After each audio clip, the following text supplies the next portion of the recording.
თეო, მინდა კვების საკითხსაც შევეხო. რამდენად მნიშვნელოვანი არის კბილების მოვლა, თუნდაც მოვლა, არა მარტო მოვლა, კარიესი, მინანქარი, სწორი კვება. რატომ უნდა მიიღოს ბავშვმა პირობითად ყარისაკვები გარკვეული ასაკიდან? როგორ უნდა მოუარეს კბილებს უკვე მყარი კვების პროცესი, როცა დაიწყება? სწორი კვება ყველაზე მნიშვნელოვანი არის არა მარტო კარიესის, არამედ პირის ღრუს და პირის აპარატის განვითარებისათვის.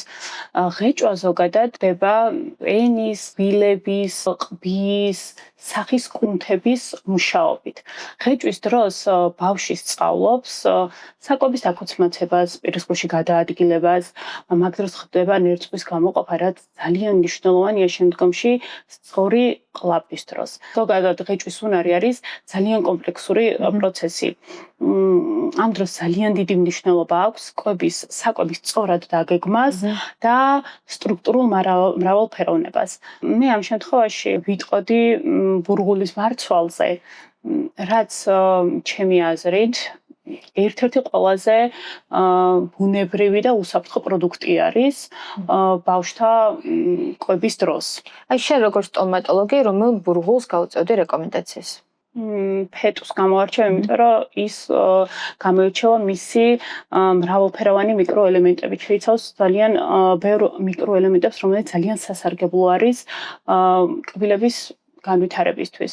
როგორც არის კალციუმი, მაგნიუმი, ფოსფორი, B12, უჯრედისი, ძალიან მნიშვნელოვანია ეს მიკროელემენტები, კალციუმი, ძალიან მნიშვნელოვანია ის მინანქრის სიმტკიცისთვის და ძლოვანი სტრუქტურის სიმტკიცისთვის. კალციუმის ნაკლებობა ხშირ შემთხვევაში იწვევს სარძევე კბილების ამოჭრის შეფერხებას და მინანქრის შესუსტებას.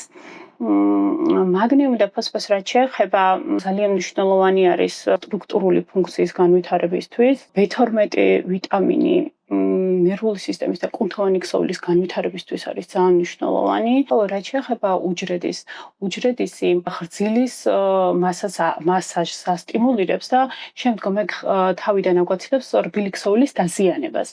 ასევე ფეტვი არის ძალიან იოლად მოსამზადებელი პროდუქტი, ის არ კარგავს თავის სტრუქტურას, ნაკლები ალერგენი არის, იმიტომ რომ არ შეიცავს გლუტენს და ძალიან ბევრ ინგრედიენტს შეიძლება შეუსაბამოთ. ხილი იქნება, რძე იქნება, ბოსტნეული იქნება, რაც საშუალებას გვაძლევს, რომ ბავშვის პირის ღრუ მეტად განვითარდეს და მეტად შეძლოს კვების ფუნქციის განვითარება.